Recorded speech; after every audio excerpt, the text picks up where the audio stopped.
antes de começar o nosso trabalho, eu peço à desembargadora Ângela que faça uma reflexão para que nós possamos iniciar nossos trabalhos em paz, serenos Amém. e imbuídos desse propósito de bem servir a comunidade.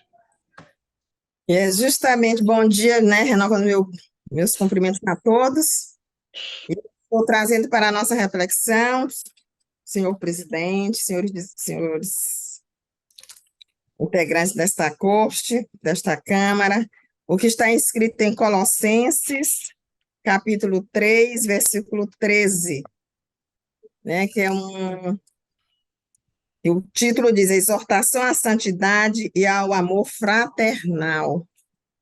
Trata-se da questão do perdão. É uma carta que Paulo escreveu aos Colossenses, né? Esta carta ela é dividida em duas partes, capítulo 1 e 2, ela enfoca a questão da teologia, e os capítulos 3 e 4 tratam de questões práticas. Eu acho muito importante, por isso é que eu acho muito importante trazer a nossa reflexão, essa questão do perdão, que é uma atitude muito escassa na nossa sociedade pós-moderna, né, entre as pessoas. Essa parte prática que está no capítulo 3 e 4 começa com uma advertência geral para que se deixe o pecado e aceitemos a nova vida em Cristo. Então, o que diz este capítulo, esse versículo 13? Diz o seguinte, que eu acho muito importante pegar aqui do celular. Suportando-vos uns aos outros, a questão do perdão, e perdoando-vos uns aos outros, se alguém tiver queixa contra outro, assim como Cristo vos perdoou, assim fazei vós também. Eu acho importante porque a palavra diz que nós somos feitos à imagem e semelhança dele, né, de Cristo Jesus. Então, Cristo nos perdoa e nos perdoa. E essa é a questão prática, a gente tem que exercitar essa atitude que Cristo tem para conosco, então nós temos que imitá-lo nesse sentido. E aí eu pergunto, por que, e diz por que devemos perdoar, né? Nós devemos nos questionar, nós devemos perdoar, e eu chego à conclusão que nós devemos perdoar, porque faz parte da natureza do povo de Deus, né? Nós temos vários exemplos na Bíblia, na palavra, que José perdoou seus irmãos, todo mundo sabe a história de José. Trago só isso para ilustrar, porque temos também queixas contra alguém, né? Nós temos queixa contra alguém. Devemos perdoar porque fomos perdoados, né? Cristo nos perdoou. Devemos perdoar quantas vezes? Ilimitadamente. Todas as vezes que nos ofenderem, nós devemos perdoar. Continuamente nós devemos perdoar, como Cristo nos perdoa. E devemos perdoar porque é uma ordem, é um ordenamento de Cristo, né? Porque se a gente não perdoa, o que vai gerando o quê? Aquele sentimento de mágoa, né? De ressentimentos. E isso impacta a nossa saúde mental, a nossa saúde física e a nossa saúde emocional. E aí a gente pode também ir mais adiante, como a gente deve perdoar? Porque muitas das vezes o nosso orgulho nos impede de perdoar, né? O nosso medo, né, de ser maltratado, de ser incompreendido pelo outro, nos impede. Mas nós não devemos nos ater a isso, o que o outro vai pensar. Nós devemos perdoar com cautela, com humildade, se humilhar, para não exercer, isso porque nós não podemos exercer a nossa própria justiça, né? Nós devemos perdoar continuamente, como eu já falei, com humildade, e também porque é um mandamento. Então, que nós possamos refletir que a nossa sociedade está muito carente dessas atitudes, dessas condutas, de perdoar um ao outro. Nós queremos simplesmente nos vingar, e a vingança pertence a Deus, está lá na palavra muito claro sobre isso. E nós devemos perdoar, acima de tudo, com amor. Amor não é sentimento, amor para mim é atitude. Amém? Então, Amém. A presença do nosso Deus e a presença do seu Santo Espírito para nos guiar nesta sessão, né? Nós queremos que ele nos dê entendimento, nos dê sabedoria para que nós façamos justiça conforme fundamentado na justiça divina. Amém? Amém. Amém. Amém. Muito bem, muito obrigado, desembargadora Ângela. Eu pergunto à senhora secretária qual é, sim, todos os processos ligados ao desembargador Kleber, ou como relator, ou com pedido de vista, não serão julgados em virtude da ausência, obviamente, justificada, ele se encontra de férias. Não serão julgados nessa sessão. E é importante até dizer para a senhora secretária entrar em contato com ele para saber se não era bom, eu acho bom tirar de pauta até o retorno dele. Eu não sei como é que, se ele vai voltar em 15 dias. Era bom entrar em contato, se não puder, eu entro em contato com ele e pergunto. O desembargador Castro deve saber, porque a portaria deve dizer. É, Não, ele tirou 30 dias de férias. 60 dias foi. de férias aí, pode ser que nesse período ele venha suspender, mas não falou nada até agora. Mas se esses 60 dias é um prazer muito grande partilhar aqui na primeira Câmara. É um prazer também, nosso. Muito, Nossa, Ficou não, só falo você isso, gostar demais da primeira Câmara e pedir para remoção para cá. Isso aqui é o grande. eu falo isso de cátedra. Você será muito bem-vindo, você é uma pessoa do bem. é verdade. E não só eu, como a desembargadora Ângela, gostamos muito do senhor. Desembargadora Ângela, então, ela só chora quando o senhor dá aquelas indiretas para ela, ela fica zangada. Não, mas eu já compreendo, eu vou perdoá-lo. Foi a palavra de hoje, a palavra de hoje É, serviu. é para ele, para mim, para ele. Bom, vamos lá. Então, senhora secretária, qual o primeiro processo para ser apreciado? É o terceiro da pauta. O advogado doutor Sidney está na sala, relatoria da desembargadora Ângela. A desembargadora Ângela para presidir e tomar as medidas necessárias para o julgamento. Muito obrigada, senhor presidente, pela delegação. Eu anuncio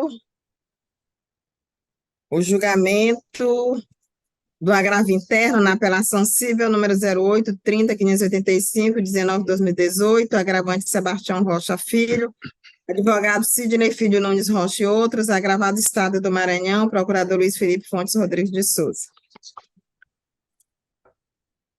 Relatório. Trata-se de recurso de agravo interno interposto por Sebastião Rocha Filho contra a decisão ID 9347-272, que deu provimento ao apelo interposto pelo Estado do Maranhão, reformando a sentença para julgar improcedente o pleito autoral. Renitente, o agravante defende a irretroatividade da tese firmada no julgamento do recurso especial sob o rito de recursos repetitivos, número 18.14.919, Distrito Federal, e que o pleito autoral se fundamenta em precedentes vinculantes do plenário do TJ Maranhão e que estavam vigentes na época da propositura da demanda. Afirma ainda que deve, abro aspas, ser aplicada ao caso a regra jurisprudencial que vigia no plenário, ao qual vinculada esta Câmara, quando adquirida a neoplasia e ajuizada a presente demanda, a saber, a regra de que a isenção do artigo 6º, inciso 14 da Lei 77.388 aplica-se a servidores da ativa acometidos de doença grave. Consequência dessa modulação de efeitos deve ser mantido o deferimento da medida de urgência com a suspensão do desconto de imposto de renda na remuneração do agravante, haja vista o preenchimento dos requisitos legais para tanto, fecho aspas.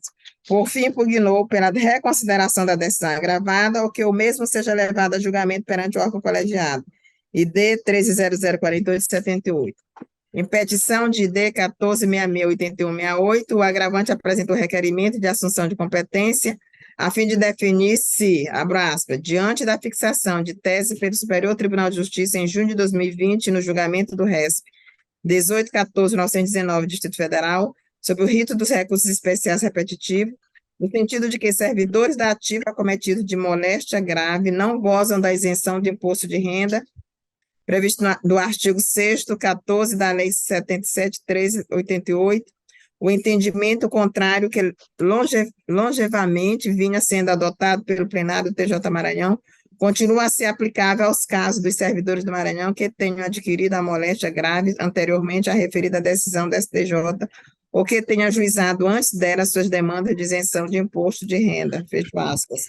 O Estado do Maranhão apresentou contrarrazões requerendo o desprovimento do recurso. Em suma, é o relatório. A palavra ao advogado do agravante pelo prazo regimental com as advertências de praxe. Pois não, excelências, muito bom dia, advogado Sidney Filho Nunes Rocha, OAB 5746, saudar a todos os membros dessa Igreja Câmara, procurador de Justiça, doutor Bentes, colegas advogados aqui presentes, servidores, e fazer essa saudação especial na pessoa da relatora, que, como sempre, foi muito feliz no relatório, muito precisa, o que abrevia o nosso trabalho, na medida em que já delimita muito bem aquilo que é objeto da apreciação, ora trazida, né, a julgamento. Na verdade, excelências, qual é o pleito aqui originariamente? Né? É um servidor da ativa, portador de neoplasia de doença grave, no caso, neoplasia maligna, câncer, que requer a isenção do pagamento de imposto de renda, conforme artigo 6º, inciso 14 da Lei 7713 de 88. Excelências, no requerimento inaugural, o autor, ora agravante, teve o cuidado de trazer inúmeros precedentes do pleno desse egrégio tribunal dos anos de 17, 18, 19, inclusive precedentes administrativos em que se deferiam requerimentos dessa natureza. E assim o foi, né? E foi com base nesses precedentes e confiando, né, no entendimento que há tanto que longevamente já vinha sendo manifestado por essa Igreja Corte, que formulou os requerimentos, inclusive que obteve a concessão de medida liminar, isentando do recolhimento de imposto de renda, dada a sua condição de portador de neoplasia maligna, embora servidor ainda em atividade. Pois bem, excelências, esse é o cenário do requerimento. É importante que seja dito, e mais uma vez foi muito bem identificado pela nobre relatora, que em 2020, a ação é ajuizada em 18, trazendo precedentes, inclusive, do pleno desse egrégio tribunal, vários, inclusive, e em 2020, o egrégio Superior Tribunal de Justiça, no julgamento do RESP 1.814.919 DF, julgado sob o rito dos recursos repetitivos, fixa a tese contrária ao entendimento formulado, né, ao entendimento que ensejou o ajuizamento da ação. Excelências, aqui eu abstraio até um pouco da questão de fundo, porque é importante que o tribunal, o que nós pretendemos aqui é que o tribunal, à luz do atual ordenamento jurídico processual, que dá uma especial ênfase à importância dos precedentes, à observância dos precedentes, especialmente dos precedentes dos órgãos colegiados mais amplos das cortes, que se faça respeitar tais entendimentos, né? E que haja um cuidado, em caso de mudança, de viragem jurisprudencial, que se aplique o entendimento novo dali em diante, resguardando-se as situações anteriores. Basta dizer, excelências, que aqui no Tribunal do Maranhão são inúmeros os casos de deferimento de servidores públicos em geral, magistrados, promotores de justiça, de vários servidores em atividade que lograram a concessão desse direito, como eu disse antes, inclusive em sede administrativa. Logo, não observar o mesmo direito daquele que, antes da mudança da jurisprudência, formula o mesmo requerimento, termina por comprometer, salvo melhor juízo, os princípios da segurança jurídica, né, da própria confiança, da boa-fé objetiva, né, e da própria isonomia, porque o servidor, ora agravante, formula o mesmo pleito formulado por outros servidores em igual circunstância e, diante de uma mudança jurisprudencial posterior, deixa de ver reconhecido esse mesmo direito. Então, não há dúvida de que, a partir de 2020, o entendimento do STJ, firmado em recurso repetitivo, deve nortear os julgamentos, como efetivamente tem ocorrido, mas resguardando-se as situações anteriores, como orienta o Código de Processo Civil atual. A esse respeito, excelências, e por isso é que muito bem identificou em seu relatório a eminente relatora, é que se postulou, após o manejo do agravo interno, e com base no artigo 927 do Código de Processo Civil e no artigo 574, parágrafo único do Regimento Interno do nosso Tribunal de Justiça, que houvesse a instauração do procedimento de revisão de tese. E o regimento do Tribunal de Justiça, excelências, vejam bem, vossas excelências, ele prevê necessidade de instauração do procedimento, mesmo quando a mudança de entendimento advenha de um entendimento firmado por tribunais superiores. Tanto que o artigo 574, parágrafo único do Regimento Interno do Tribunal de Justiça do Maranhão prevê que o procedimento de revisão será instaurado sempre que a matéria for decidida de modo diverso na sistemática de julgamento de casos repetitivos e no incidente de competência pelo tribunal ou tribunais superiores. Por que se faz esse registro, Excelências, com todo o respeito? Porque, na verdade, se poderia pensar, bom, mas o STJ já entendeu de modo diverso, o tribunal está vinculado àquele entendimento, inclusive porque é fixado em sede de recurso repetitivo. Isso é verdade, Excelências, mas, salvo o melhor juízo, na sistemática atual, isso não vincula os casos anteriormente propostos, como é o caso ora trazido ao julgamento, né? Então, se requereu, por isso, que essa egrégia Câmara instaurasse ou requeresse pela relatoria e na decisão colegiada da Câmara a instauração do procedimento de revisão de tese, com fundamento nos dispositivos antes invocados, ou que, pelo menos, suscite incidente de assunção de competência para prevenir a divergência em situações semelhantes à hora trazida ao julgamento. Então, Excelência, já me encaminhando para o final, o que ocorreu no curso do presente processo? O fundamento foi este já esposado a Vossas Excelências, o caso é de neoplasia maligna de servidor em atividade. A ação foi ajuizada em 2019, quando o entendimento do pleno desse tribunal era pacífico no sentido do acolhimento do pleito. Houve liminar favorável, houve sentença de parcial procedência do pedido, e em sede de apelação é que houve a monocrática reforma da sentença de primeiro grau pela decisão ora agravada. A tese, firmada pelo STJ em sentido contrário, ocorreu apenas em 2020, e se defende a irretroatividade desses precedentes em prol da segurança jurídica, especialmente tendo visto os precedentes do plenário dessa egrégia corte dos anos de 17, 18, 19 e o reconhecimento amplo em sede administrativa. Excelência, se entende, então, que essa mudança de entendimento tem efeito ex nunc, apenas de 2020 para frente. Essa modulação de efeitos, Excelências, que é admitida expressamente pelo ordenamento, orientaria, então, nesse caso, que a mudança aplicasse apenas aos casos anteriores, ou que, Excelências, vejam, olha como seria esdrúxulo, com todas as venhas, salvo o melhor juízo, do prisma estritamente jurídico, essa reforma. O autor ajuiza uma ação, o autor ora agravante ajuiza uma ação em 18. Toda a jurisprudência do tribunal, inclusive a época dos tribunais superiores, é favorável à tese. Ele consegue uma medida liminar.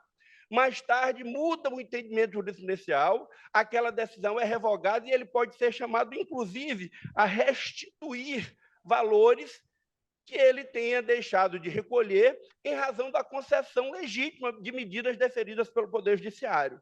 Nesse caso, Excelências, haveria, com todas as venhas, violação aos princípios da confiança, da boa-fé objetiva. Então, de modo, então, que, à luz de todo esse arcabouço normativo, jurisprudencial, que ora é trazido à apreciação de Vossas Excelências, é que se requer, né, que essa egrégia Câmara, ou desde logo, instaure o procedimento de revisão de tese, à luz do artigo 574, parágrafo único do Regimento Interno do Tribunal e do artigo 927 do Código de Processo Civil, ou ainda que instaure o incidente de assunção de competência, que seria, nesse caso, de competência da seção cível, o procedimento de revisão de tese é pelo plenário, o incidente de assunção de competência, o IAC, é pela seção cível, em qualquer dos casos, para uniformizar esse entendimento, e, se for o caso, modulando os efeitos da decisão do STJ, por esse tribunal, na aplicação dos casos concretos anteriores à mudança de entendimento, que conceda pleitos formulados anteriormente, ou que, pelo menos, que desobrigue a restituição de valores que tenham sido dispensados em razão de decisões judiciais legítimas concedidas à luz do entendimento então vigente. Então, peço desculpas por ter me alongado por quase 10 minutos, eu tento ser sempre muito breve, mas parece que a matéria é interessante, realmente, e certamente a eminente relatora e essa egrégia Câmara como sempre, farão a devida análise e darão o encaminhamento e a decisão adequada ao caso. Muito obrigado, Excelências.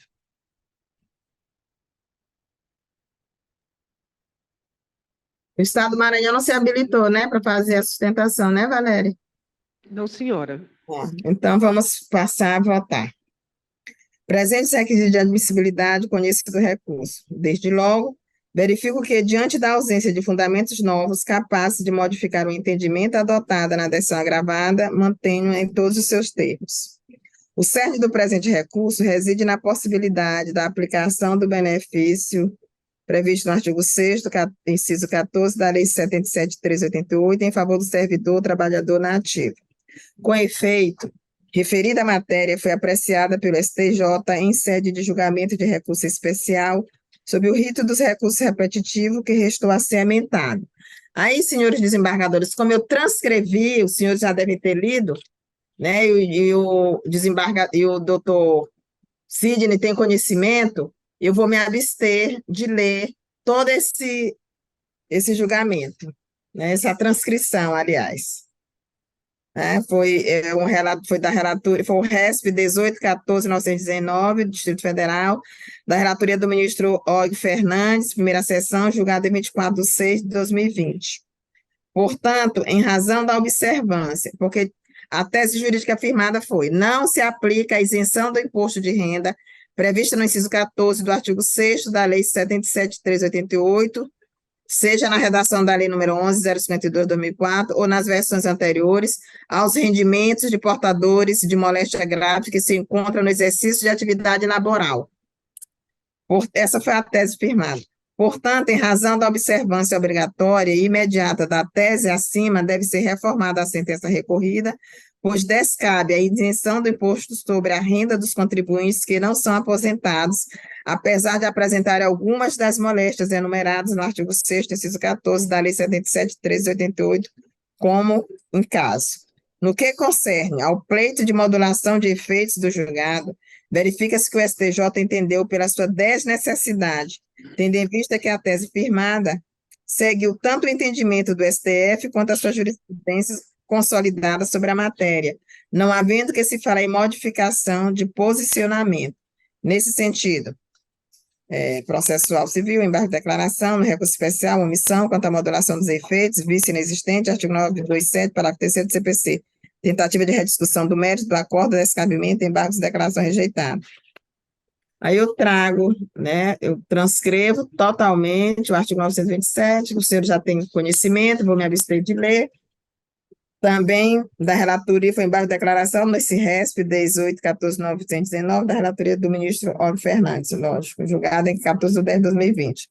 Por fim, quanto ao requerimento de abertura de incidente de assunção de competência sobre o tema, não encontro motivo para sua instauração, eis que não foram atendidos os requisitos previstos no artigo 947 do CPC.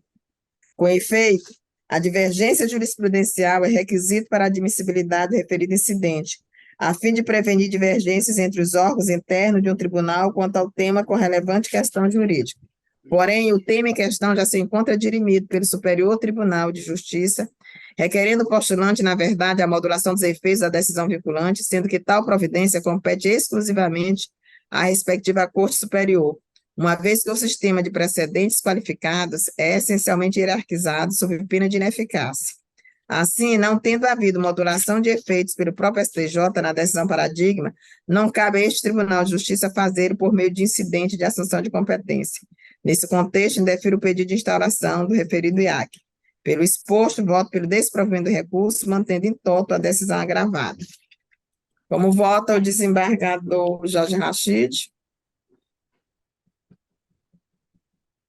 Ligue o microfone, desembargador. Essa matéria já foi exaustivamente apreciada, em que pese as boas colocações do doutor Ciro, que a gente sempre respeita, é um tribuno de escola, mas eu me quedo para a decisão da desembargadora Ângela, que já havia visto anteriormente que esse voto é juntado com antecedência. Dessa maneira, eu acompanho Vossa Excelência. Desembargador Castro, como vota? Estou de acordo, presidente. Então, proclamando o resultado, por unanimidade de votos, esta Câmara negou o provimento ao presente agravo, nos termos do voto da relatora, sem intervenção do Ministério Público, lógico.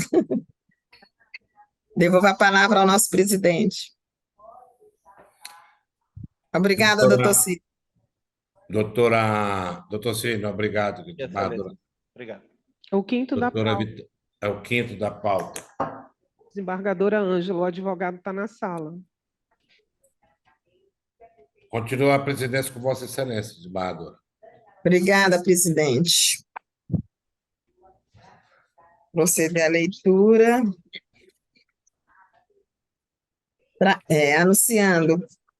Anuncio o julgamento da apelação civil 08 27 638 73 2020, que tem como apelante a Pivida Assistência Médica Limitada, advogados Igor Macedo Facol e outros, apelada Rosimeire Porfira Duarte de Oliveira, advogado José Carlos Nunes Coutinho Júnior.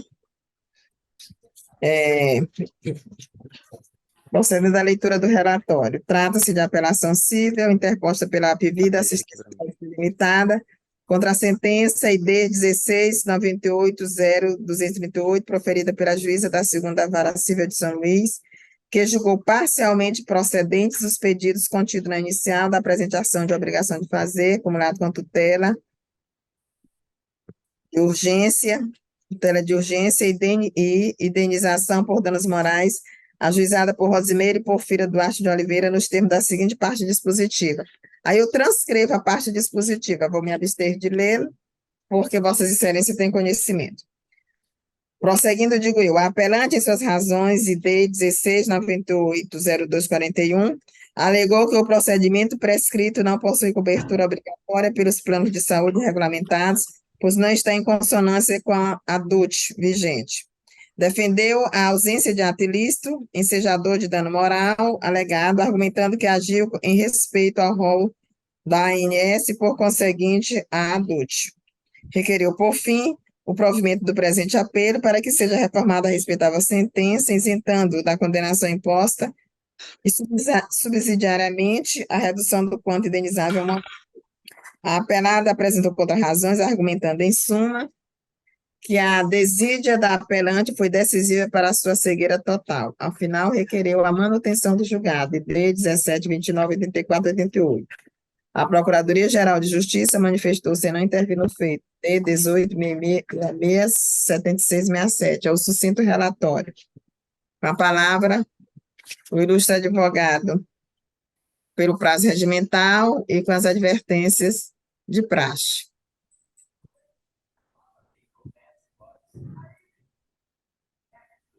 Não estamos lhe ouvindo, doutor. Não estamos.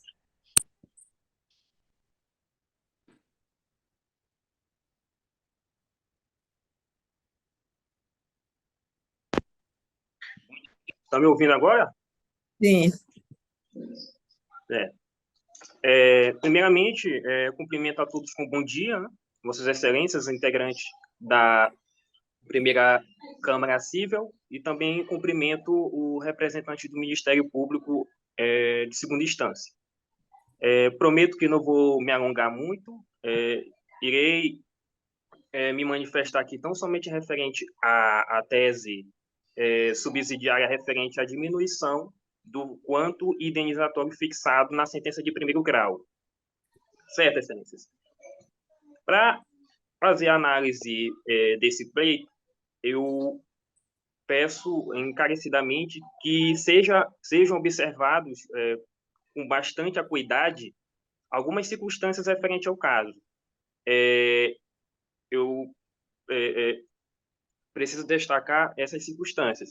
Primeiro, referente à conduta do apelante, que sempre sempre prestou uma cobertura irrestrita e integral ao recorrido. Sempre atendeu às solicitações referente aos serviços médicos que lhe eram necessitados. Houve apenas essa negativa em específico, mas por questões técnicas, médicas, que, obviamente, deu ensejo à negativa do procedimento que foi requerido pela recorrida. Inclusive, ainda em primeira instância, a recorrente apresentou o orçamento, tanto o orçamento para o procedimento médico solicitado, quanto ainda depositou o valor referente ao orçamento. E isso revela uma conduta colaborativa, uma conduta que reflete total sensibilidade para com a situação da parte recorrida. E também há de se observar que o procedimento que foi solicitado é um procedimento eletivo, um procedimento não necessariamente urgente. Não estou querendo dizer aqui que querendo desmerecer o pedido da parte recorrida, não estou querendo desmerecer isso. Porém, eu peço que Vossas Excelências analisem com acuidade essas circunstâncias, né? A conduta da recorrente, a conduta colaborativa, a conduta que sempre se prestou a tentar resolver a situação. Analiso que o quanto fixado em sede de primeira instância foi muito, assim, foi exacerbado, o valor de R$10.000 fixado. Então, o pleito, né, do subsidiário, né, seria para reduzir esse quantum a um mínimo que não reflita um enriquecimento ilícito e também não seja um quanto insuficiente para compensar o eventual dano moral, se assim for o entendimento de Vossa Excelência. Assim sendo, eu encerro, querendo o provimento do recurso de apelação para reformar a sentença de primeiro grau e subsidiariamente diminuiu o valor do quanto indenizatório. Esse é o teor das alegações. Só também a título de complementação, me identificar, eu peço até desculpa, eu não me identifiquei, eu falo na tribuna pela empresa, pelo recorrente Apvida Assistência Médica Limitada, eu sou o Marcos Antônio Sampaio Souza, OAB MA 20534. Obrigado pela palavra.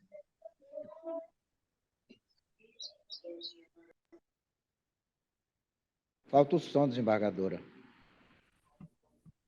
Obrigada, doutor Castro. Perfeitamente. Voto. Desembargadora, deixa eu fazer uma colocação aqui. Sim, Vossa Excelência disponibilizou o voto no sistema. certo, certo. Eu já li todo esse voto, já estudei todo esse voto. E eu vi que Vossa Excelência colocou R$10.000 de danos morais e pelo desprovimento do recurso. Essa é a conclusão de Vossa Excelência? Eu acompanho o DEPLANO. Entendeu? Eu não, doutor, eu não minorei, porque esse é o valor que nós costumamos arbitrar, e como se trata de um direito, que é vida, né, direito, né, que é direito de vida que não, o direito econômico não pode se sobrepor ao direito individual vida, né, valor vida. Então, por essa razão, eu estou mantendo a decisão do juiz de primeiro grau, que arbitrou, a título de danos morais, R$10.000 em favor da apelada. Viu? Esse é o nosso voto. O desembargador Castro já colocou, já resumiu, o desembargador Jorge Rachid, que está nos acompanhando, o desembargador Jorge Rachid, como voto? Eu vou acompanhar Vossa Excelência, mas eu quero ressaltar a preocupação do senhor advogado, é o doutor Marco Antônio, não é isso o seu nome? A maneira como ele colocou, de maneira até assim, preocupante, com relação à empresa. Eu acho muito importante as colocações, e acho muito importante esse sentimento que tem o advogado em favor de defender seus interesses. Achei brilhante a posição dele. No entanto, essa colocação feita pelo doutor Desembargador Castro, também, que já anteriormente eu já havia lido o voto de Vossa Excelência, que não sempre muito bem posto, eu acompanho Vossa Excelência.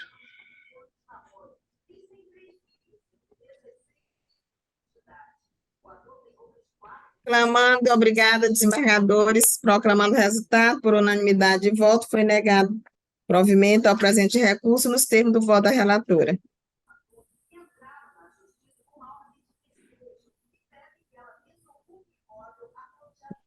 Próximo, Valéria. Devolvo a palavra ao presidente. É o sexto da pauta, relatoria desembargadora Ângela. O advogado está aqui no pleno para sustentar. Desembargador Castro, Vossa Excelência está vendo que eu não consigo presidir os trabalhos, eu já notou?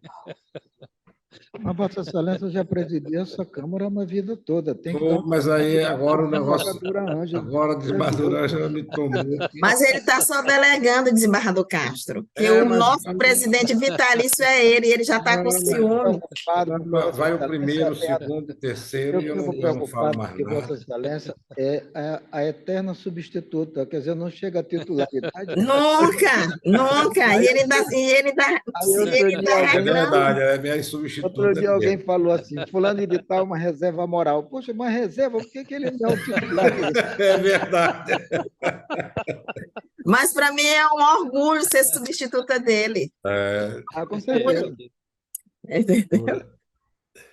Essa liberdade que ele nos dá, entendeu? De delegar, ele não é egoísta com relação ao poder. Ah, Anunciando a apelação civil número 081, 7258, 36, 2020, que tem como primeiro apelante, segundo apelado, Banco J. Safra S.A., advogados Luciana Martins de Amorim Amaral e outros. Segundo apelante, primeiro apelado, Fernando Baixo dos Santos Filho, advogados Antônio Eduardo Silva Mendes e outros. Concedendo a leitura do relatório, trata os autos de apelações cíveis interpostos pelo Banco J. Safra S.A. e por Fernando Baixo dos Santos Filho, da sentença que julgou procedente os pedidos constantes na ação de indenização por danos morais e obrigação de fazer, com pedido de tutela de urgência, número 081, 7258, 36, 2020, nos seguintes termos, abro aspas, nestas condições, com apoio na fundamentação supra e nos termos do artigo 4871 do CPC, julgo procedentes os pedidos para a. Condenar o requerido Banco J. Safra, obrigação de fazer em proceder à comunicação de baixa do gravame junto aos órgãos competentes no prazo de 15 dias, sob pena de multa diária de R$ 200 em favor da parte requerente, até o limite de 40 salários mínimos. B. Condenar o requerido Banco J. Safra ao pagamento da quantia de R$ 3.000 a título de reparação de danos morais, conforme fixação constante na fundamentação supra, acrescido de juros de 1% ao mês, a contar da citação e correção monetária com base no INPC, a incidir desta data, conforme súmula 362 do STJ. Condeno ainda ao pagamento das custas processuais e honorários advocatícios, estes últimos arbitrados em 10% sobre o valor da condenação. Fecho aspas. Digo eu, em suas razões recusadas, o primeiro apelante, Banco J. Safra, S.A., alegou que, abraço, o proprietário do bem somente poderá requerer a baixa do gravame após liquidação do contrato, que se deu de fato. Outro sim, diante da declaração de quitação do contrato, caberia ao demandante buscar o serviço do Detran local para realizar os procedimentos de pagamento das taxas referente ao serviço de emissão de novo documento e ou transferência de propriedade sem a marcação restritiva discutida. Fecho aspas. Asseverou que, abro aspas, o valor da multa diária deferida é exorbitante e, como anteriormente informado, cabe à autora recorrida buscar o serviço do Detran local para realizar os procedimentos de pagamento das taxas referentes ao serviço de emissão de novo documento e ou transferência de propriedade, fecho aspas. Afirmou ainda que, abro aspas, nenhuma conduta realizada por parte do banco, ora recorrente, teve o condão de causar danos morais. Não se pode admitir que, em razão dos fatos descritos, nas relações demandante-banco, a parte recorrida tivera grave desconforto psicológico ao ponto de abalar sensivelmente a sua dignidade, fecho aspas.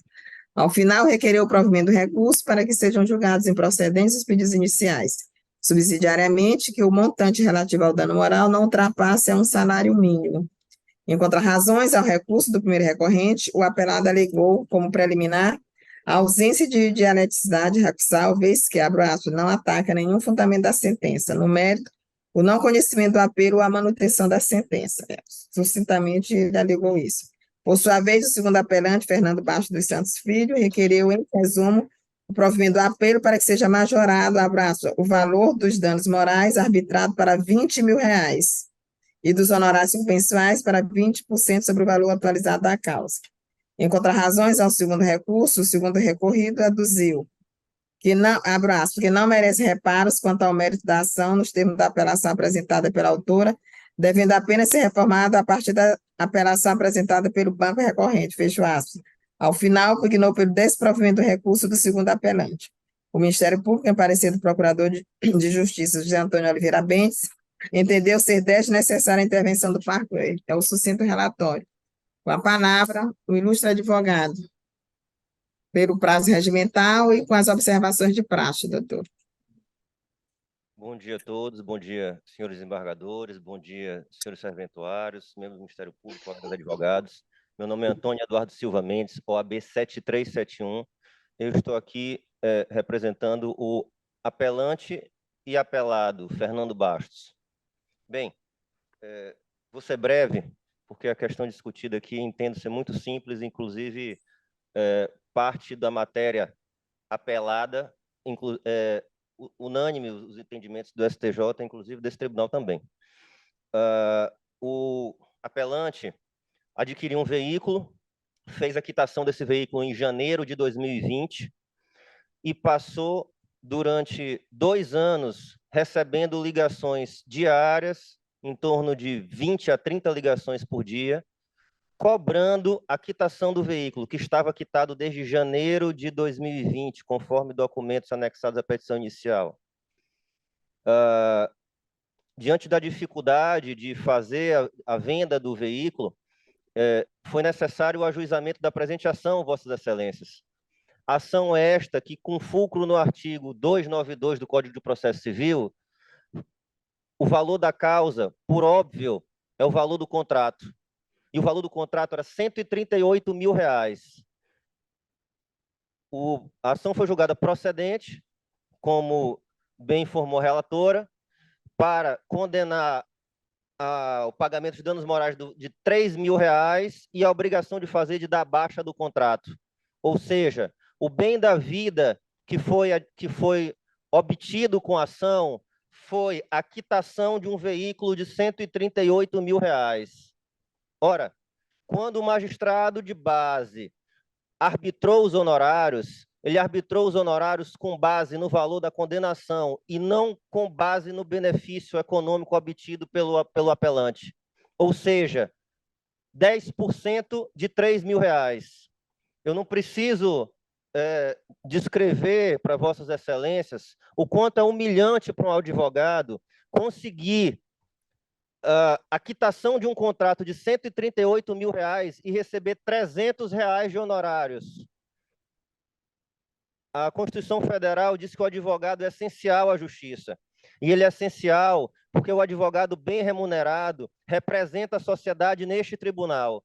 Ocorre que um advogado que recebe R$ 300 não pode ser bem remunerado, Vossas Excelências. Principalmente se formos analisar que, dividindo pelo valor de atos feitos no processo, se recebeu pouco mais de R$ 35 por cada ato. Vossas Excelências, com certeza, têm amigos, parentes, advogados. O nosso nobre presidente desembargador Jorge, oriundo da advocacia, sabe o quanto os honorários são importantes. E com toda certeza, como já foi julgado por diversas vezes nesse tribunal e no STJ, os honorários são arbitrados em cima do benefício econômico. Ainda que Vossas Excelências entendam que o valor de R$ 3 mil é suficiente para que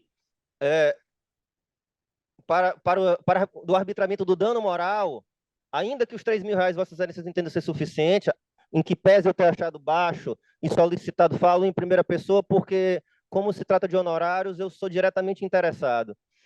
Ainda que tenha achado baixo o valor dos danos morais e que Vossas Excelências entendam por manter os danos, o arbitramento dos honorários com base no que descreve o Código de Processo Civil é obrigação. É obrigação dessa corte, não apenas para o advogado que está na tribuna, mas para toda a advocacia.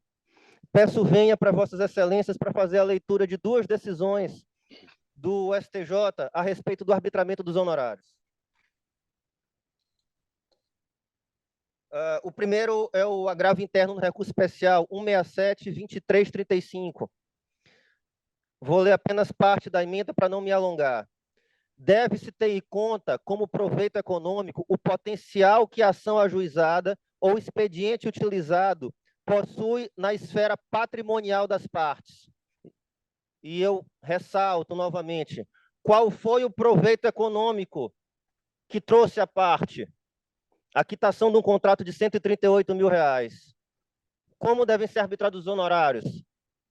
10% a 20%. No caso, como já estou em fase recursal, de acordo com o artigo 85, parágrafo 11º, entre 15% e 20%, já que 10% já foi arbitrado da primeira instância. Peço venha para ler mais uma decisão do recurso especial 136.7212. A terceira turma, Vossas Excelências, nesse precedente entendeu.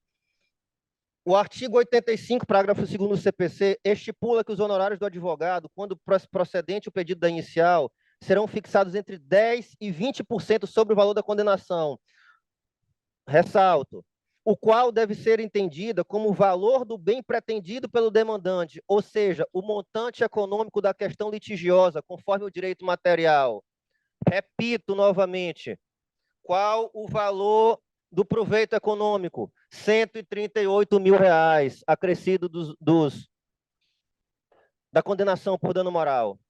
Então, diante disto, eu peço a Vossas Excelências que seja reformada a sentença no tocante ao arbitramento do dano moral e, principalmente, no tocante aos honorários, já que essa questão não passa por nenhum critério subjetivo, é obrigação prevista em lei sobre o proveito econômico.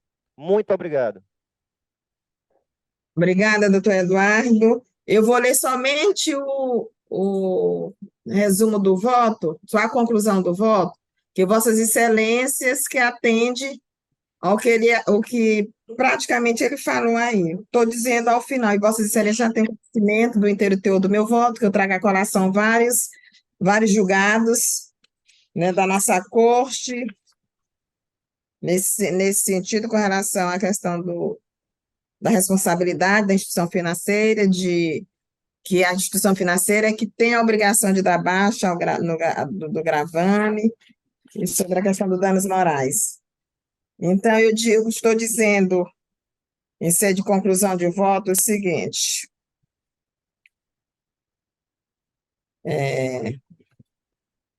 Quanto a sim. Por outro lado, superado o dever de indenizar, o valor arbitrado ativo de danos morais deve observar, além do caráter reparatório da lesão sofrida, o escopo educativo e punitivo da indenização, de modo que a condenação sirva de desestímulo ao causador do ilícito a reiterar a prática lesiva, sem que haja, por outro lado, enriquecimento sem causa por parte da vítima. Nessa esteira, majora o valor do dano moral para R$ 5 mil, por entender que esta quantia atende aos critérios de moderação e razoabilidade diante do caso concreto. Quanto à multa fixada por descumprimento da obrigação de fazer, essa diz que possui o objetivo de compelir o primeiro apelante a cumprir a obrigação que lhe fora imposta, conforme dispõe o artigo 537 do Código de Processo Civil. Portanto, razoável o valor arbitrado no patamar de R$ 200, limitado ao montante de 40 salários mínimos. No trabando, a fixação do percentual relativo aos honorários sucumbenciais deve levar em consideração o valor da condenação, bem como o zelo do profissional, a importância e a complexidade da demanda, o trabalho realizado e o tempo exigido para o serviço, conforme disposto no artigo 85, parágrafo 2º do CPC. Nessa esteira, entendo que deve ser majorado para 15% sobre os honorários sucumbenciais sobre o valor da condenação. Ante exposto, nego provimento ao primeiro apelo e dou parcial provimento ao segundo recurso para majorar o quanto fixado a título de danos morais, como eu já disse, para R$ 5 mil, bem como o percentual arbitrado a título de honorários sucumbenciais para 15% sobre o valor da condenação, mantendo-se os demais termos da sentença. Ainda majora nesta fase recursal para 20% os honorários advocatícios arbitrados na origem, considerando o trabalho adicional realizado na fase recursal. Artigo 85, parágrafo 11 do CPC. Ficam as partes cientificadas. Esse é o meu voto, a conclusão do meu voto. Como voto, desembargador Jorge. Acompanho, Vossa Excelência. Ficou acertado o valor do advogado, desembargador? Eu majorei o percentual, que lá na base tinha dado 10, eu majorei para 15. E os honorários advocatícios, eu majorei para 20%. Pois é, essa questão aí dos honorários são alimentos.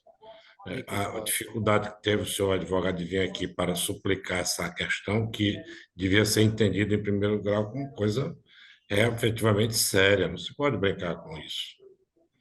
Ele me alertou de que eu sou do 5º Constitucional e eu acho que esses princípios básicos da advocacia eu sempre os defendo. Acho que um absurdo assim de não ter esse respeito É isso, é isso, é à isso. questão. Tem que ser. Então, eu acompanho inteiramente Vossa Excelência. Desembargador Castro, como vota? De acordo, acompanho.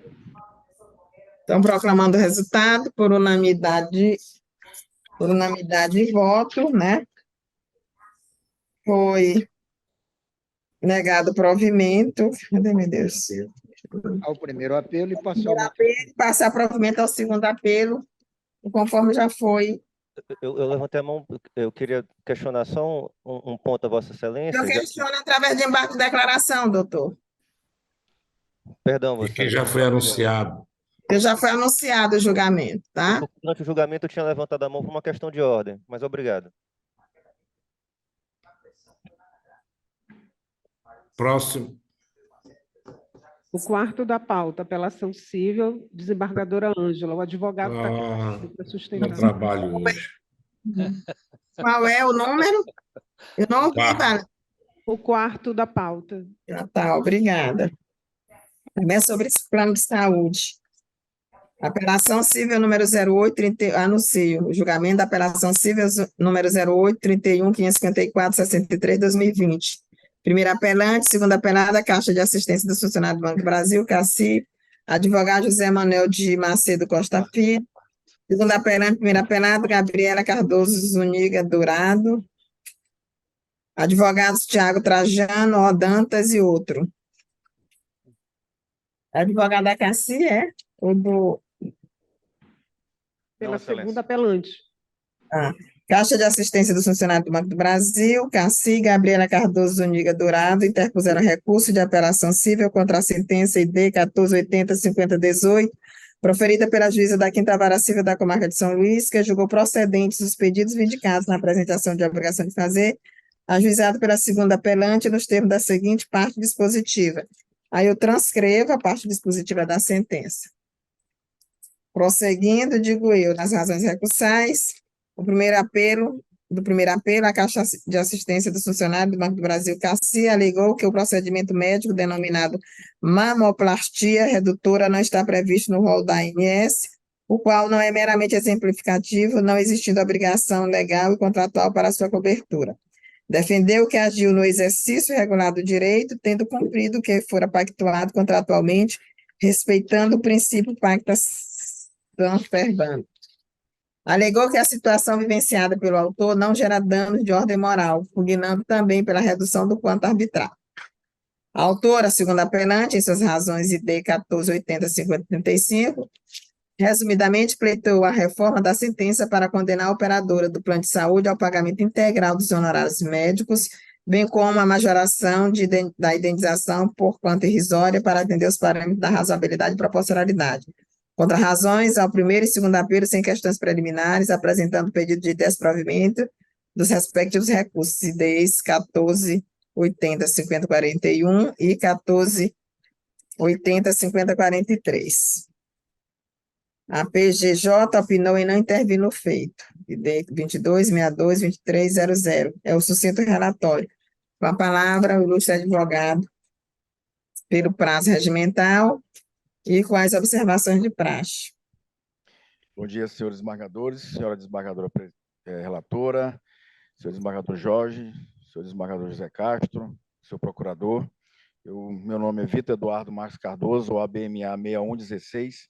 Eu falo em nome da parte Gabriela Cardoso Zuniga Dourado e explicar a Vossas Excelências que aqui a sustentação oral ela se faz necessária.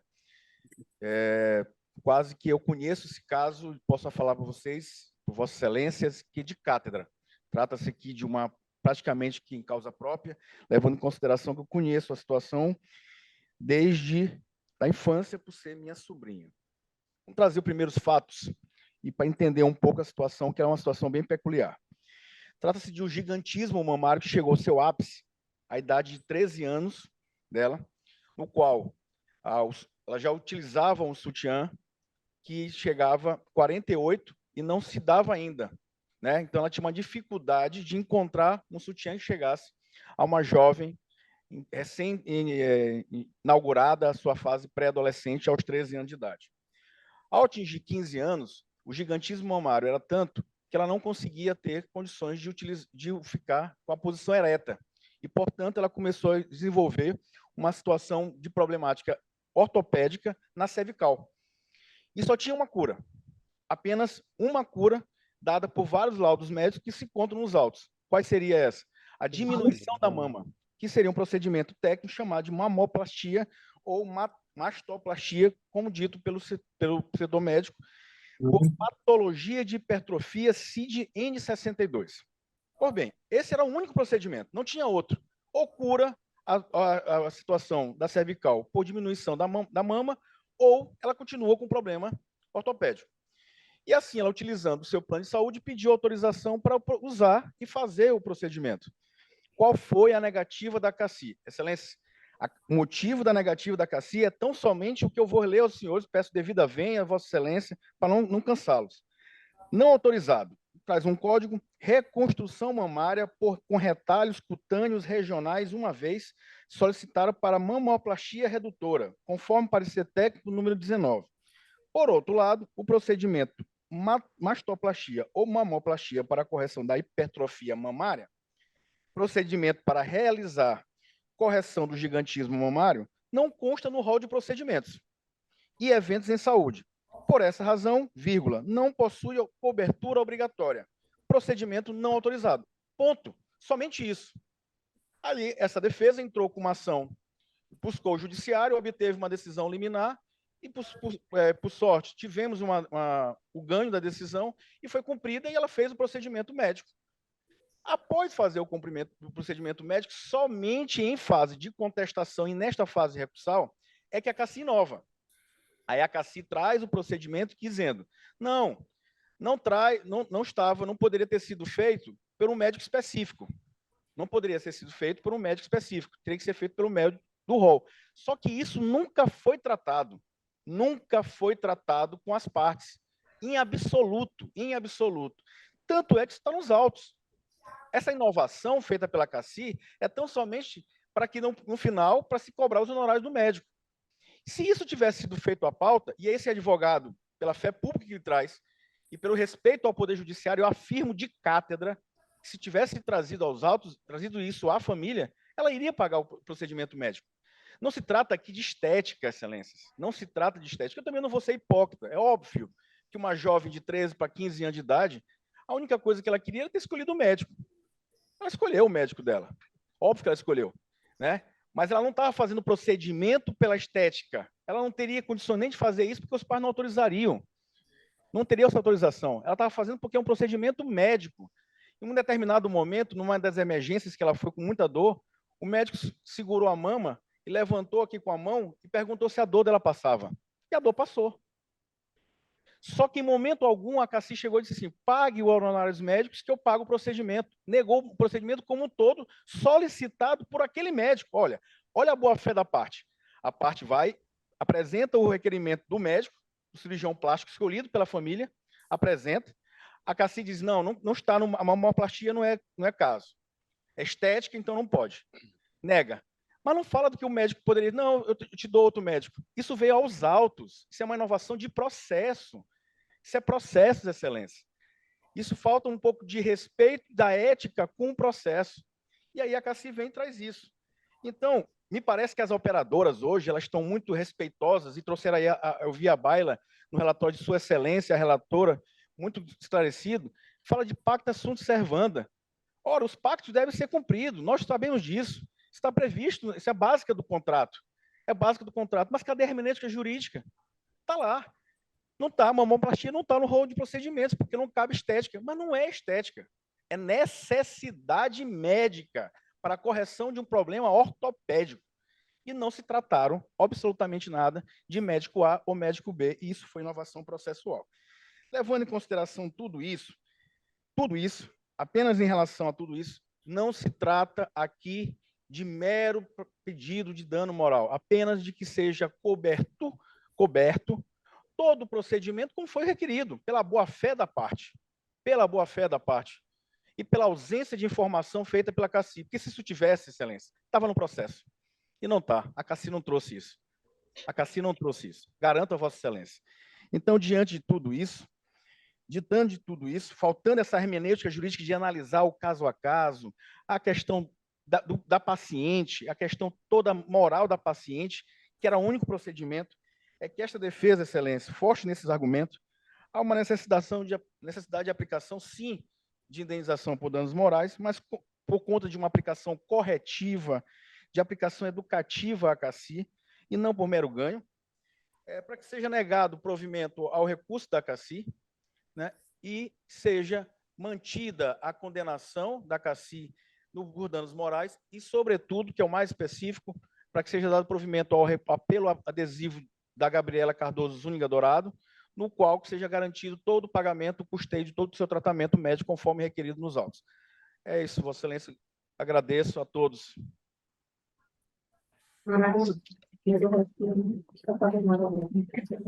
Voto. Presente de admissibilidade, conhecido dos apelos. Síndica controvérsia sobre a caracterização de danos morais em decorrência da recusa do plano de saúde e autoriza a realização da cirurgia de redução das mamas da apelada.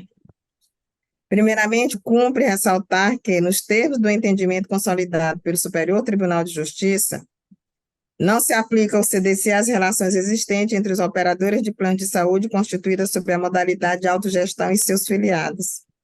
Assim, passa a apreciação do caso inteira sem aplicar a referida norma à relação jurídica firmada entre as partes. Pois bem, verifica-se que a autora, segundo a apelante, beneficiária do plano de saúde requerida, ajuizou a presente ação, objetivando a autorização para a realização de mamoplastia, cirurgia não estética, de redução da mama, bem como a reparação moral em razão da negativa do referido procedimento.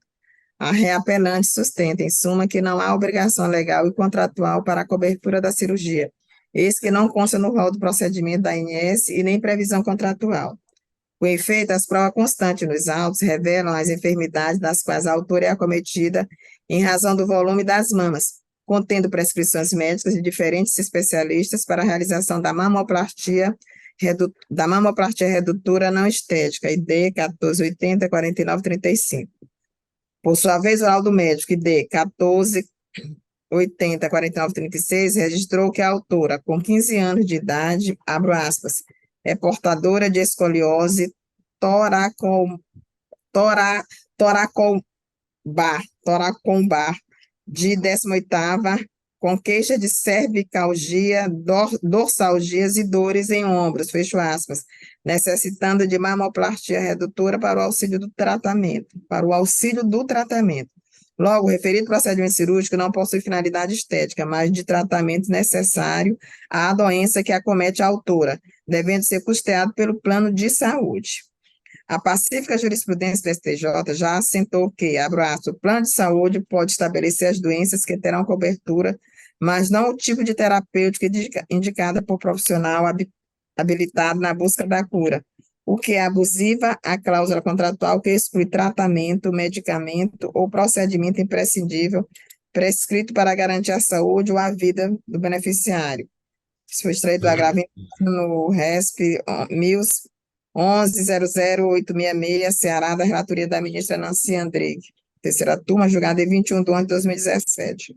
Ademais, em que pese a alegação do primeiro recorrente de que o procedimento de mamoplastia redutora não consta no rol da ANS, destaca-se que a lei 14.454, que entrou em vigor em 21 de 9 de 2022, consolidou a obrigação dos planos de saúde em custear tratamentos que não constam no referido rol, constituindo-se referência mínima para os planos de saúde. Nesse contexto, revela-se indevida e abusiva a recusa da requerida em autorizar a cirurgia pleiteada, o que inclusive impõe-se a sua condenação em indenização por danos morais, pois essa conduta é capaz de agravar a situação de aflição psicológica e de angústia no espírito daquele que necessita tratar a sua saúde. Traga à colação várias jurisprudências nesse sentido, do STJ, do desembargador Kleber, inclusive citando jurisprudência do STJ, trago também da desembargador Jorge Figueiredo, desembargador Jamil. Prosseguindo, digo eu, desse modo, diante das circunstâncias do caso vertente, entendo que deve ser mantida a condenação da apelante em danos morais. Quanto ao valor arbitrado, a título de danos morais, é disso que este deve observar, além do caráter reparatório da lesão, sofrido o escopo educativo e punitivo da indenização. Assim sendo, o valor arbitrado pelo magistrado de base em R$ 10.000 deve ser mantido por atender aos critérios de moderação e razoabilidade diante do caso concreto, e não destoa demasiadamente do quanto que este egrégio colegiado tem fixado em caso semelhante, conforme se depreende dos arestos abaixo.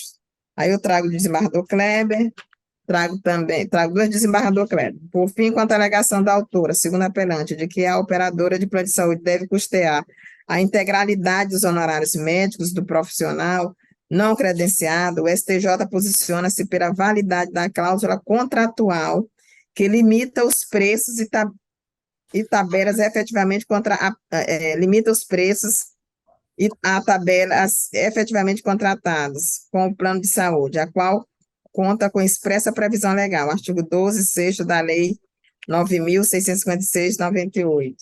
Nesse sentido, aí eu trago também jurisprudências da ministra Maria Isabel Galotti, trago também do ministro Raul Araújo e do ministro Ricardo Vilas Boas. Portanto, as despesas com os honorários do médico especialista que realizará o procedimento cirúrgico na autora deverão ser arcados pela ré apenas até o limite das quantias previstas em sua tabela de custeio de procedimento. Estou dizendo que deve ser observado o valor da tabela. Ante o exposto, voto pelo desprovimento dos apelos, mantendo a sentença vergastada em todos os seus termos. Como voto o desembargador Jorge Rachid?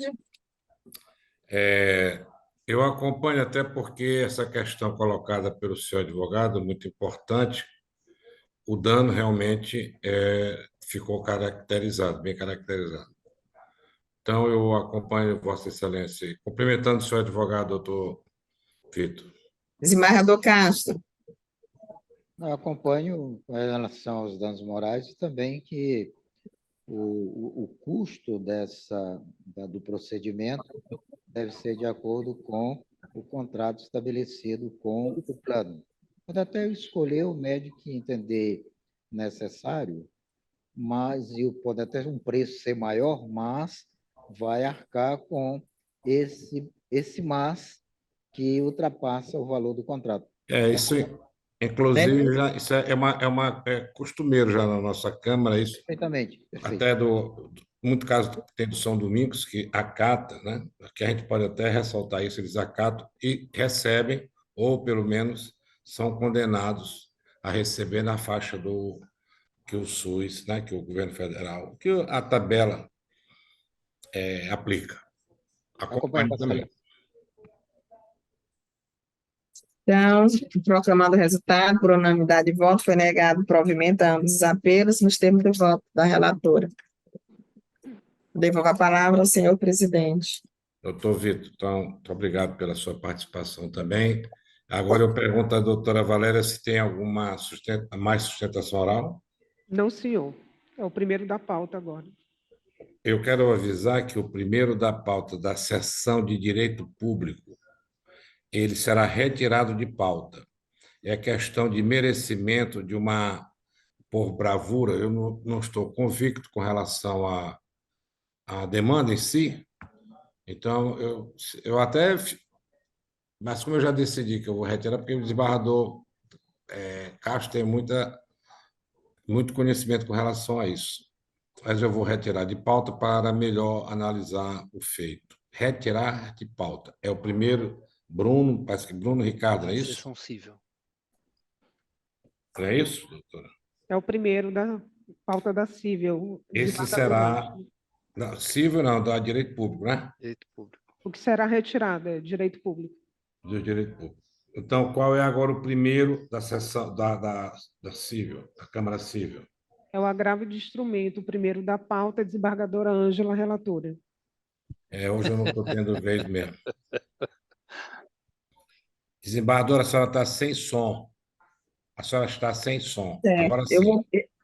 Eu vou proceder à leitura, senhores desembargadores, apenas da ementa, porque a matéria que a gente já vem julgando esses casos, desembargador Jorge. É matéria que já anuncia o julgamento do agravo interno na apelação civil número 037/95/2012. Agravante Equatorial Maranhão Distribuidora de Energia S.A., advogados Analisa Souza Silva Corrêa Mendonça e outros, agravado Alzirene da Conceição Ferraz Barros, advogado Antônio Carlos Rodrigues Viana. Digo eu em sede de emenda, Vossas Excelências já têm conhecimento do intuito do voto, eu estou desprovendo o recurso, dizendo em sede de emenda agravo interno, ação de indenização por danos morais e materiais, concessionária de serviço público, incêndio de propriedade rural em decorrência de queda de fio de alta tensão, responsabilidade objetiva, dano moral e material configurados, julgamento monocrático, possibilidade, decisão mantida, recurso desprovido. Como voto o desembargador Jorge Rachid.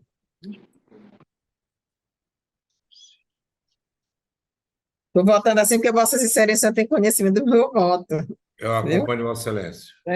Tenho que é 10 mil de danos morais e os danos materiais e liquidação de sentença. Então, acompanhando, já li o voto de Vossa Excelência. Acompanhe. Então, anunciando o resultado, por unanimidade de voto, esta Câmara negou o provimento ao presente recurso nos termos do voto da relatora. Devolvo a palavra ao senhor presidente, desembargador Jorge Rachid Mubarak Maluf. Vamos ver se eu vou ter uma chance agora. Doutora Valéria, quem é o próximo?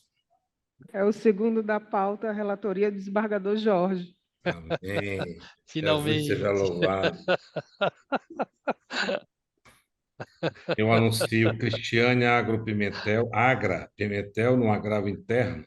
Doutor Paulo César é um dos advogados, o agravado é José Raimundo Mendes, o advogado o Nilson da Silva Cardoso, entre outros. Eu sou o relator. E vamos para... Qual é o número desse? 7º, né? O segundo. É o segundo. Não, desculpa, é o segundo.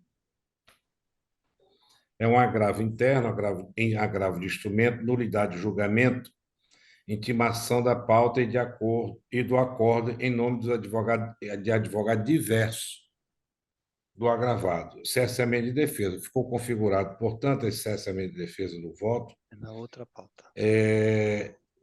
O julgamento cuja pauta e o acordo foram publicados em nome do advogado diverso. Por essa razão, eu estou mantendo a minha decisão no agravo de instrumento e levo ao conhecimento e análise da Corte para manter ou não essa decisão. Estou negando provimento ao agravo. Desembargadora Ângela. Acompanhe as inteiras de Vossa Excelência. Desembargador Castro. Estou de acordo, presidente. Próximo processo da pauta, doutora Valéria. É o 7º, apelação civil, relatoria desembargador Jorge. Opa! É a apelação civil de 81.11.46, de Imperatriz Francisca Clean Barbosa da Silva, doutor Sandro Queiroz é um dos advogados, o primeiro apelado é o Fundo de Investimento de Direitos Creditórios, Empírica Home Equity, doutor Carlos Augusto é um dos advogados, Domus, Companhia Hipotecária, é a segunda apelada, eu sou o relator. Eu vou ler aqui a emenda, já que Vossas Excelências têm conhecimento aí pelo PJE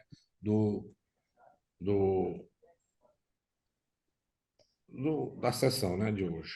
Do voto. Não tem parecer a Procuradoria não se manifestou no presente caso. Aqui é uma apelação civil, revisão de contrato de financiamento imobiliário, tarifas administrativas, possibilidade de cobrança, juros, taxa média do mercado, lei de usura, inaplicabilidade aos contratos bancários de capitalização mensal de juros, possibilidade. Os contratos de financiamento bancário é admitida a revisão das taxas de juros remuneratórios em situações excepcionais, desde que caracterizada a abusividade no caso concreto, de sorte a colocar o consumidor em desvantagem exagerada. As disposições do decreto 22.626, de 33, que é a lei de usura, não se aplicam às taxas de juros e aos encargos cobrados nas operações realizadas por instituições públicas ou privadas, que integram o Sistema Financeiro Nacional, que é a súmula 596 do Supremo Tribunal. Em se tratando de contratos bancários, é legalmente permitida a capitalização de juros em periodicidade menor que a anual, desde que expressamente pactuado. Assim é, desde o advento da medida provisória de número 1963, depois substituída pela hoje vigente MP de número 2170, de agosto de 2001. Não havendo submissão dos contratos bancários à lei de juros, a base para os percentuais dos juros é a taxa média do mercado, e a discrepância deve ser apurada em cada caso concreto por meio das provas pertinentes. Ao julgar o resto, submetido, com licença, ao julgar o resto de número 1.578.553, submetido ao regime dos recursos repetitivos, o egresso superior Tribunal de Justiça firmou entendimento a respeito da validade da cláusula que prevê o ressarcimento de despesas com o registro do contrato, admitindo a cobrança de tal encargo, desde que efetivamente demonstrada a prestação dos serviços respectivos,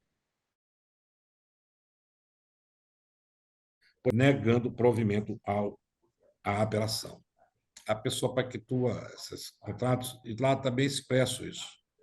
Infelizmente, é uma situação que os bancos, né, têm ainda essa questão, e a pessoa se submete a esse tipo de financiamento, e o que ocorre, ainda mais quando é a garantia hipotecária, algo que demora décadas para ser pago. É como eu voto. Desembargadora Ângela. Acompanho o voto de Vossa Excelência. Desembargador Castro. Estou de acordo, presidente. Os termos do contrato estão estabelecidos em cláusulas, os valores são razoáveis. Por essa razão, eu acompanho o voto de Vossa Excelência. Por unanimidade de voto, foi negado provimento ao apelo. Colegas, esperar. Vamos suspender por 2 minutos a sessão, por favor. Eu retorno em seguida.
Peço desculpas, tive que atender com uma certa emergência uma pessoa aqui, mas tudo certinho, já estou de volta.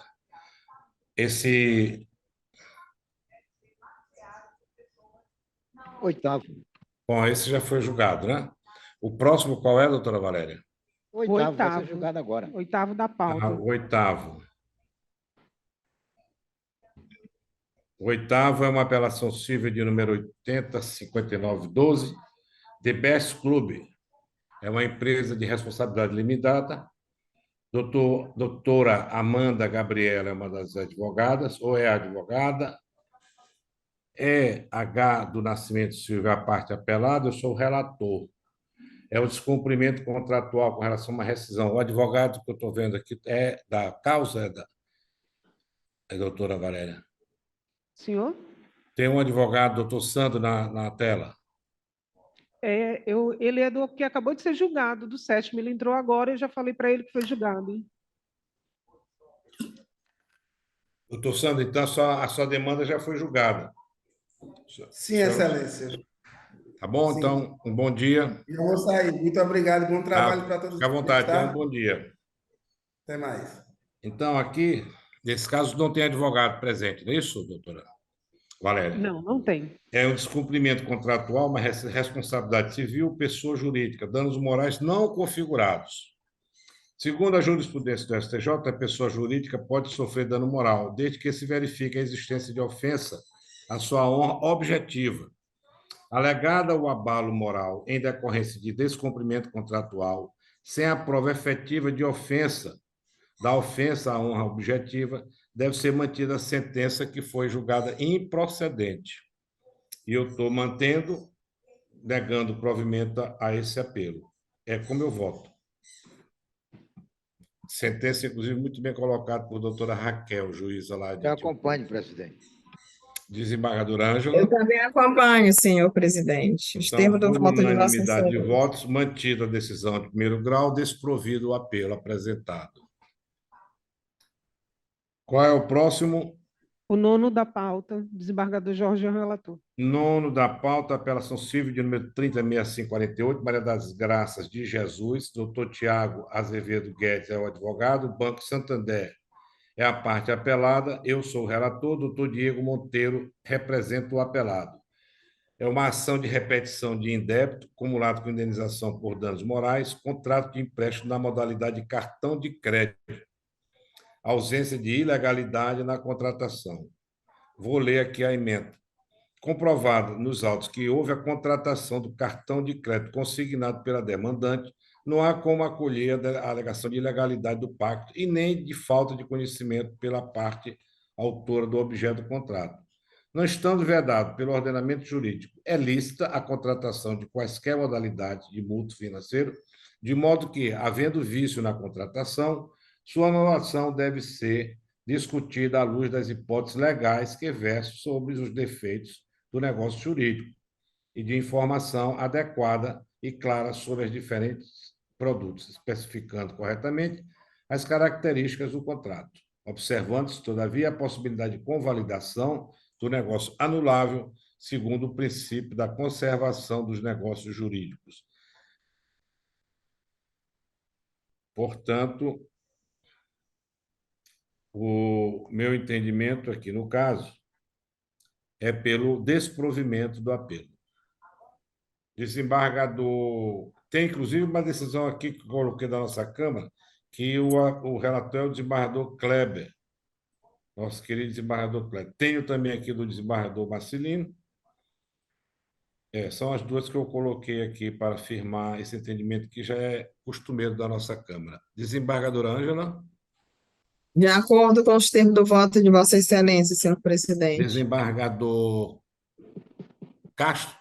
Castro, ele usou o cartão, fez o contrato com o cartão de crédito, usou o cartão de crédito, que evidentemente não tem nada para referir, Vossa Excelência. Ok. Decisão unânime pelo desprovimento do apelo. Mais algum na sessão civil? Não, né? A sessão civil finalizou. Agora nós vamos para a de direito público. o processo que tem, o primeiro, como eu já disse, ele foi retirado de pauta. E tem algum da desembargadora Ângela? Não, senhor. Só tem o meu, mas agora O segundo da passo pauta a é o seu. relatar, então, a apelação civil de número 833214. Whirlpool S.A. é o nome da apelante. Doutor Sacha Calmon. Sacha, não sei se é doutor ou doutora. É um dos advogados. E o Estado do Maranhão, a parte apelada, doutor Leonardo o representa. É um embargo de execução, a execução, extinção do feito executivo, despesas com seguro garantia. Os gastos com a contratação do seguro garantia não se caracterizam uma despesa reembolsável, pois não há como classificá-la como necessária. Por essa razão, aqui eu estou negando provimento ao apelo e a sentença muito bem colocada pelo doutor Neres, nosso colega de primeiro grau, pelo desprovimento do recurso. Desembargadora Ângela, não estamos lhe ouvindo, desembargadora. Acompanho Vossa Excelência, senhor presidente. Desembargador Castro. Estou de acordo, presidente. A moça fez um seguro por Não, fora. não tem parecer ministerial, não é isso, desembargador Bentes? Bom, não tem mais processo em julgamento, doutora Valéria? Não, senhor. Nem sorteio para quórum estendido também? Não, senhor. Então, vou desobrigar os colegas. Um bom dia, muito obrigado, desembargador Castro. Seja muito bem-vindo. E esses 2 meses que o senhor vai passar conosco, qualquer coisa que o senhor precisar, pode contar conosco aqui, né, desembargadora Ângela? Com certeza. Com certeza. E também com o Ministério Um grande Público. abraço, desembargadora Ângela, doutor Bentes. Obrigada, Um desembargador. abraço, eu que agradeço. Secretária, como eu estou Também. aqui no pleno, eu falo diretamente com ela. Eu quero aqui consignar também a minha alegria em rever o colega Vicente, nosso oficial de justiça, É isso. meu amigo de longas datas, né? Estou vendo Parabenizei aqui por ele uma ali todo medalha que ele bonitão, de recebeu. óculos escuros, mas já de cabelo branco. Eu o parabenizei por uma medalha que ele recebeu 200 anos. Ele disse, não, mais uma. Doutora Valéria, muito obrigado também. Os assessores de Castro que acompanham a sessão Grande também. Bom abraço, dia. desembargador Minhas Castro. assessoras, todos. Diga, desembargadora Ângela. Não, só desejar também uma feliz semana para todos. Amanhã nós Amém, teremos amém, sessão, amém. não é isso? Temos. Então estaremos juntos novamente. Uhum. Um abraço para todos. Um abraço. Prazer sempre estar aqui. Também, Desembargador Castro, um abraço lá na minha amiga, viu? Também eu quero mandar também um abraço para minha amiga, doutora Violeta. Minha amiga